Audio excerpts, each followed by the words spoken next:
This week on Jerusalem Dateline, Christians in Syria are appealing for help. Who will pray? And hear the plight of one Iranian Christian facing deportation from Sweden back to Iran. Plus, the secret story of an ex-CIA agent who fought terrorists after 9/11. Then see how Israel sits at the global crossroads for millions of birds. All this and more this week on Jerusalem Dateline.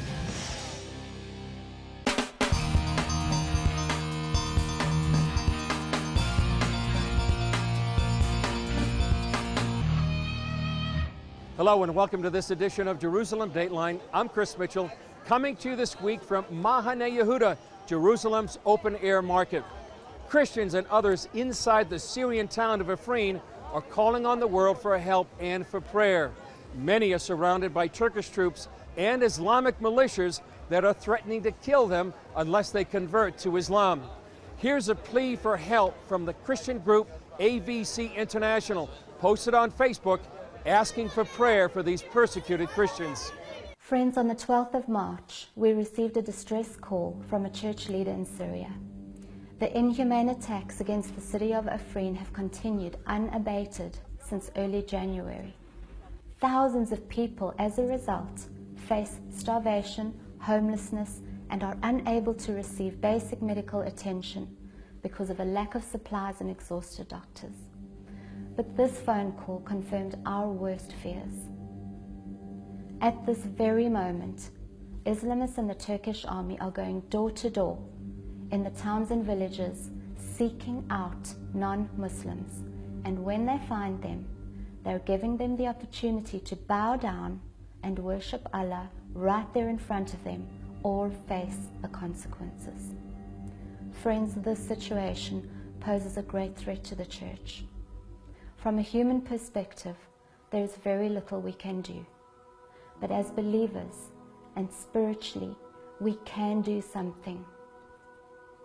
Jesus Christ himself commissions us as the body to pray for the body who is suffering. Friends, we can come together very powerfully in unity in prayer and bring these people before the Lord and trust God for his intervention in this situation. And so we're asking you, friends, please, will you join us to pray? For the next 21 days, we want to fast and pray for the church in Syria. At 5 p.m. CET, Central European Time, we will come together for a few minutes and join our hearts and our minds together in prayer, bringing this body before the Lord. God has the final word, and we're trusting him for his perfect will in this situation. Please join us in prayer for these Christian brothers and sisters. And for more information on the situation, please go to cbnnews.com. Another Christian in a desperate situation is Adine Stranson, a Christian from Iran living in Sweden. Last year, we brought you her story, and now the Swedish government has decided to deport her back to her home country. Many of you have asked for an update on her situation, and Dale Hurd visited her in Stockholm as she waits for deliverance or deportation.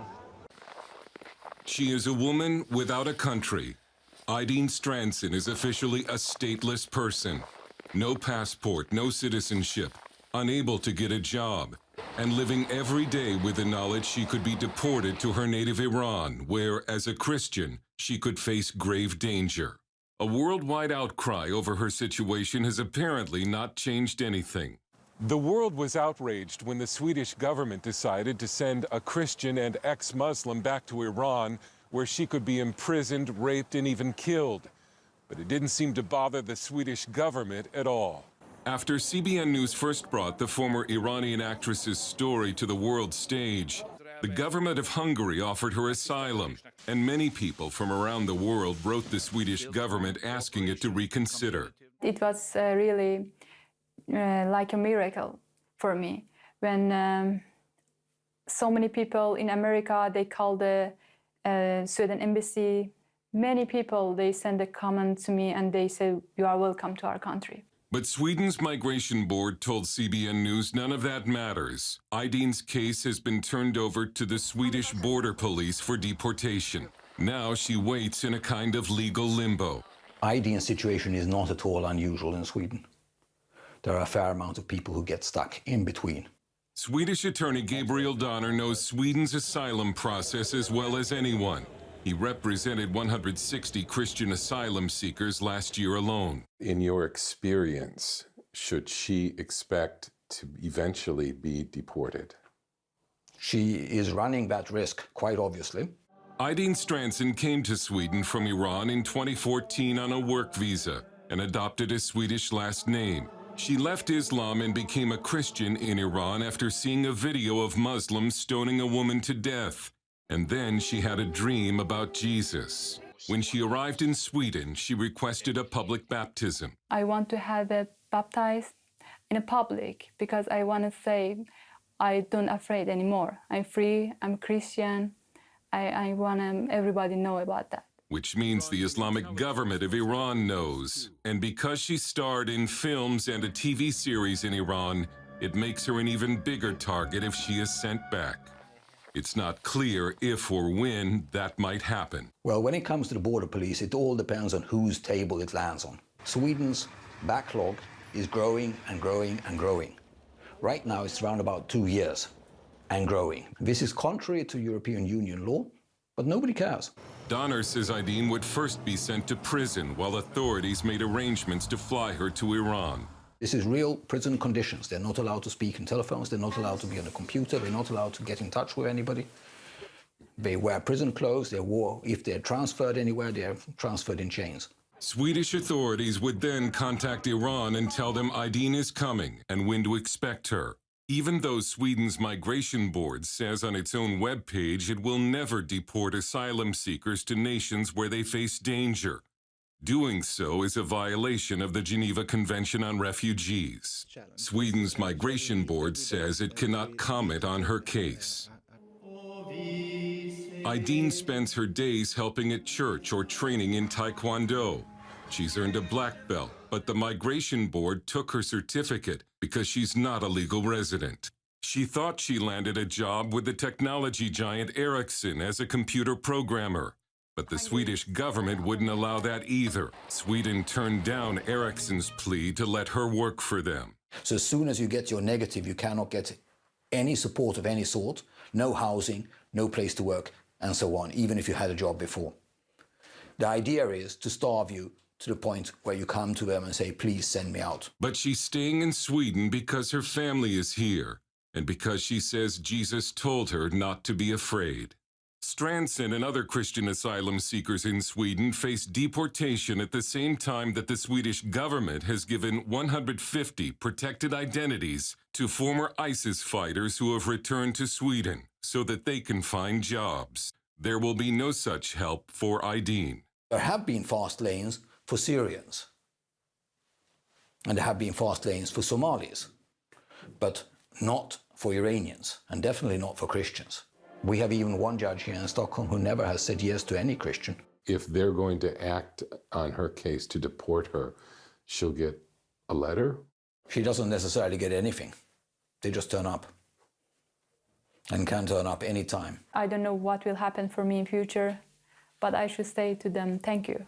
To people, to CBN, and to you, to all the people try to help me. I just can't say Jesus bless them all. Dale Hurd, CBN News, Stockholm. Coming up, an inside look at the secret life of a CIA agent as she tracks down Islamic terrorists.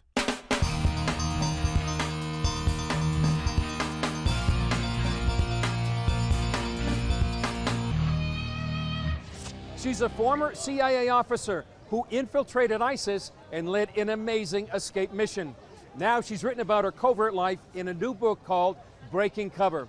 National security correspondent Eric Gonzalez talked with Michelle Rigby-Assad about how her faith led her to become a successful operative.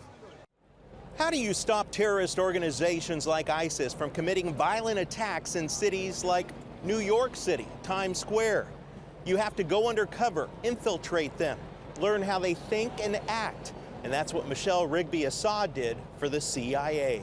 I spent 10 years as an undercover counterterrorism officer in the CIA, and because my expertise is in the Arab world, the majority of my career was spent in the Middle East region. That meant Assad and her team, often including her husband, a fellow agent named Joseph, worked against the likes of Al-Qaeda and ISIS.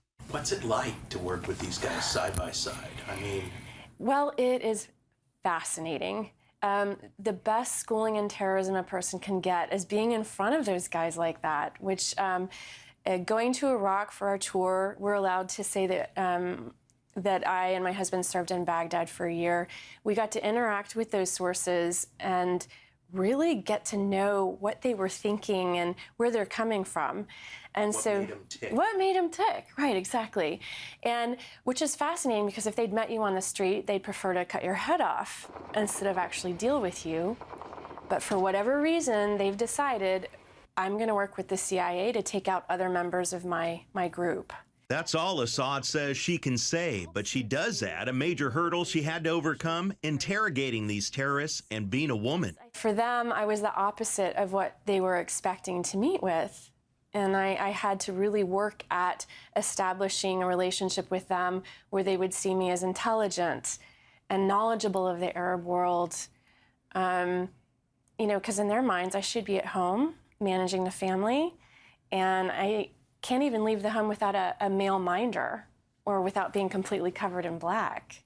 So I was a complete anomaly to these guys. Assad's book, Breaking Cover, My Secret Life in the CIA and What It Taught Me About What's Worth Fighting For, covers how becoming a CIA agent was the last thing on her mind. She didn't even know her eventual role even existed. Then when 9/11 happened, she and her husband knew God had them on the right path. Here were two committed Christians who were Arabists, pre-positioned to enter the war on terror from the very beginning. Who knew but God?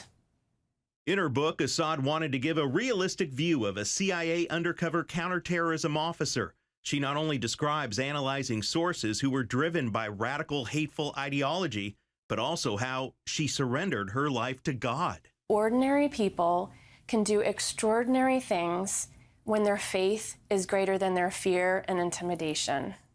And it's really to give people the encouragement to do the hard things in life. The book's final chapters describes life after the CIA, specifically a rescue mission leading a group of persecuted Christians out of Iraq before ISIS terrorists moved into their village. Miraculously, even though the evacuation almost fell apart on numerous occasions, on December 10th, 2015, we successfully airlifted 149 Iraqi Christians out of northern Iraq to their new homes in Slovakia. What does Assad hope people take away from her book? A greater understanding of her belief and faith in Jesus Christ, but also how people should never give up, reaching for their goals. Eric Rosales, CBN News, New York City. Up next, an in-depth look at the historic move of the U.S. Embassy from Tel Aviv to Jerusalem.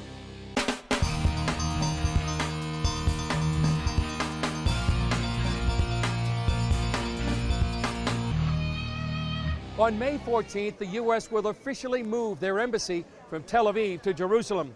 That falls on the 70th anniversary of the founding of the State of Israel. CBN News senior international correspondent Gary Lane talked with David Parsons from the International Christian Embassy Jerusalem about President Trump's decision and how the original law was passed more than 2 decades ago. President Trump announced we're moving the U.S. Embassy in Israel from Tel Aviv to Jerusalem. So not many Americans know that there was actually a law that was passed in 1995. You were responsible for the first draft. Tell us about it. The Gingrich Congress had just come in early 1995, and it was the first time the Republicans had control of the House of Representatives in about 40 years. It was in the midst of the Oslo process. We felt Christians in particular should speak up and to guard Jerusalem from the Palestinian Authority. The PLO wanted to have a say there. We felt much more comfortable with the way Israel has kept Jerusalem as a house of prayer for all peoples. They've got a good track record on it. So I did a draft of a bill to move our embassy from Tel Aviv to Jerusalem. And Gary had 3 points: recognize Jerusalem as a capital. Number 2, move the ambassador immediately. And number 3, then worry about a building. The bill got changed by the time it got through Congress. The presidential waiver added, delay after delay for 23 years now. But President Trump is doing in the order that we originally set out in our initial draft. So I feel vindicated. All that work and running around the halls of Congress was worth it. So finally, after 2 decades, a long process, Yes. but why did you feel it was necessary to move the embassy from Tel Aviv to Jerusalem? Well, it's symbolic, recognizing the 3,000, even 4,000-year-old Jewish claim and connection to Jerusalem. But there's also substance to it in that the Palestinians have denied any Jewish connection to Jerusalem or the Temple Mount. And we wanted to affirm that. The International Christian Embassy, where I now work for the last 20 years, is founded on the principle of Christian solidarity with the Jewish people in their ancient claim and connection to Jerusalem.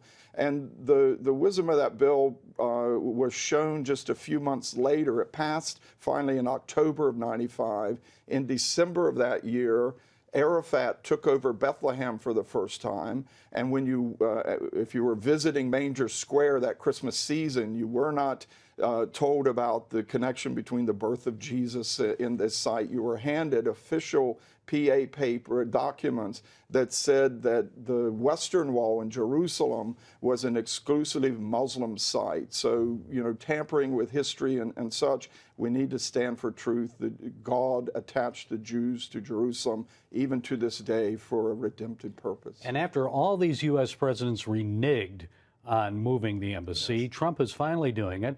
Why? What do you think influenced the decision for him? Trump had the courage of his convictions. He said, I made a promise here and I'm going to keep it. And he's the first one who tested these threats of mayhem and violence. And there were some protests, but it did not turn out as bad as many thought.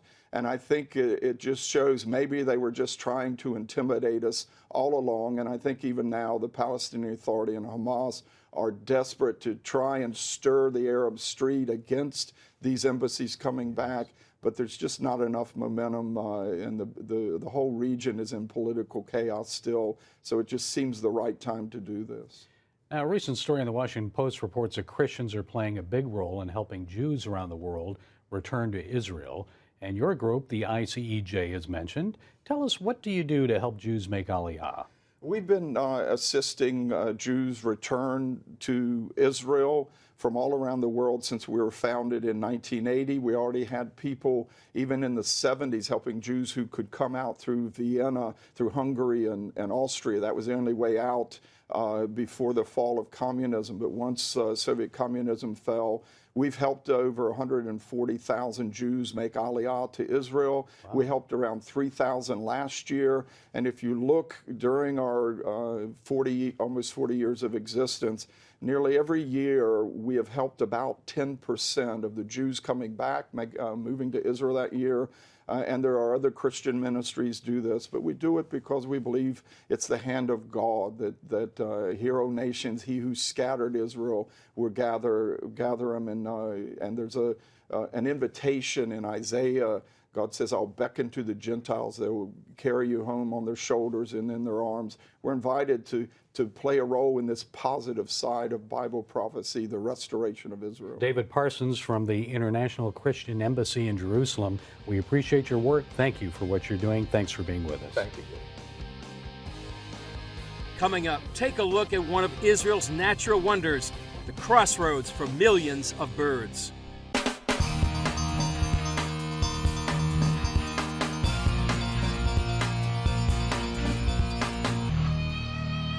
About 500 million birds migrate through Israel twice each year. The country lies on one of the world's major migration routes. It's a paradise for bird watchers. The Hula Valley hosts millions of birds and thousands of visitors each year. This is one of the richest sites in the world for bird watching. Israel sort of is a junction between 3 continents, and birds that are essentially trying to avoid high mountains, great expanses of water, they funnel through very specific flyways. Some of these migrating birds fly 2,000 miles in 3 to 5 days without a meal. They fly from Europe and Asia to Africa. For many, Israel is the halfway point. That point is the Hula Valley, part of a 3,700-mile stretch from Syria to Mozambique. The Bible mentions the bird migration as part of a metaphor. Even the stork in the sky knows her seasons, and the turtle dove and the swift and the thrush observe the time of their migration. Some 400 species of birds stop for refueling, and a fraction even winters here, including 30 to 45,000 cranes. Listening to them talk, one can understand why King Hezekiah said he chattered like a crane. In fact, it's not just noise. Experts say crane parents and chicks can actually recognize each other's voices. 20 years ago, there were hardly any cranes here because the natural swamps would drain for farmland. The ground didn't work for agriculture, however, so experts restored part of the lake. And the answer was essentially to give it back to nature. And so the project has gone sort of in a circle, and we are back to trying to renovate, trying to sort of reproduce what existed here in the past. That and a special feeding project brought the cranes back, along with the visitors. This is a wonderful opportunity for us to educate people about birds, about nature. I think that you don't need to be a bird lover when you are coming here, but you are definitely a bird lover when you are going out of this site.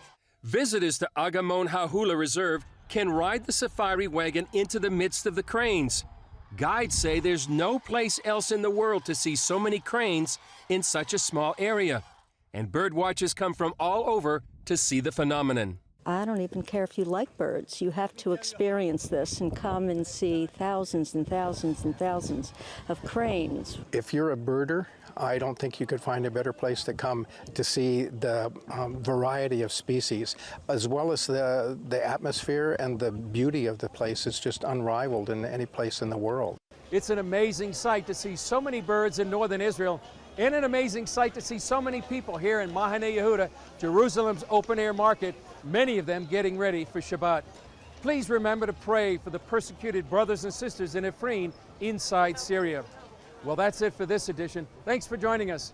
Remember, you can follow us on Facebook, Twitter, Instagram, or YouTube. I'm Chris Mitchell. We'll see you next time on Jerusalem Dateline.